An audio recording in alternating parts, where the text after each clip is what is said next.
We stepped into a situation with a lot of emotion, a lot of history, a lot of people fighting for it.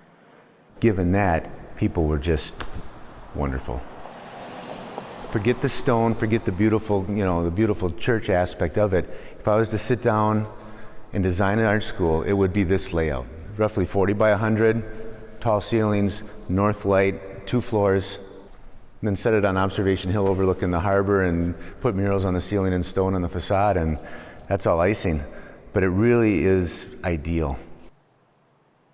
We're at the Great Lakes Academy of Fine Art with one of the co-founders, Jeffrey T. Larson. Thank you for having us over. Well, thanks for coming. It's always a pleasure to have you here.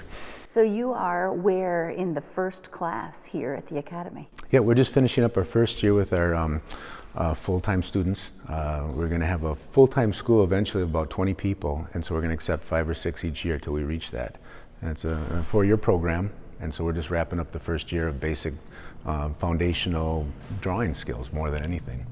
So show us what's happening. Yeah, so like most classical educations that goes back to the Renaissance, you work from the figure model. There's nothing more difficult to do. Most of our work is figure-based, and so that's where we spend a lot of our time working on our basic skills.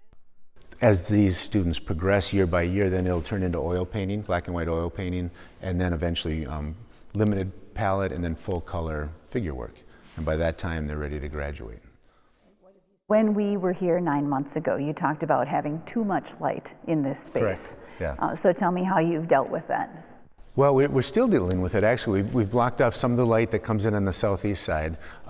Eventually, we'll have to create some kind of curtain system because of all the light coming in. But again, what a wonderful problem for an art studio. It's usually you're knocking in skylights and busting holes in the walls. And so we're really set to really start refining this. And again, that was one of the main reasons we bought the building, the beautiful north light.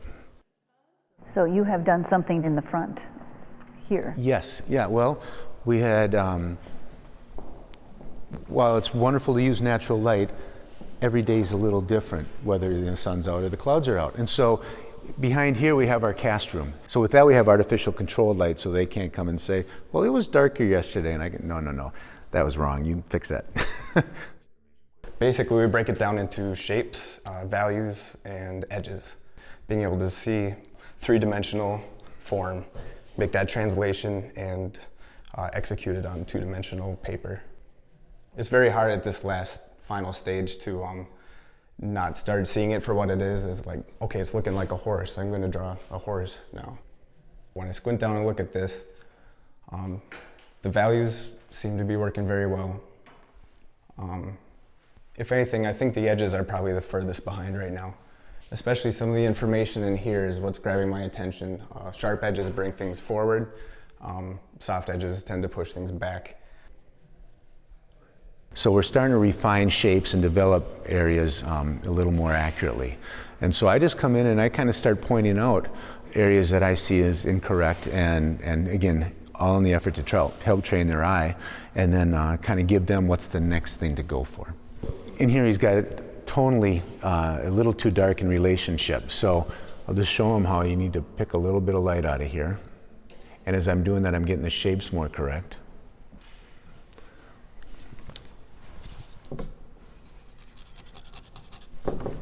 One of the things that you need to do is let them learn how to learn. You can go through a really solid training, have someone tell you how to do every step. You get out in your studio your first day, and it's like, now what? Someone tell me, there's no one there to tell you. So you need to learn how to learn. And so I'll point out areas like what I'd want them to do, and then I'll say, so that's the same in this spot here. I want you to go through, you need to examine the hard and soft edges going in with there. See how the light wraps around the musculature, and so on and so forth. So that's basically, we just work our way across, and then they struggle to figure out what we said and practice it, and then the next day there's something else to see. It's the basics of art. It's the foundations of it. And so they work extremely hard, and we're going to push them as hard as we can. And we're really excited to see what they're going to be doing.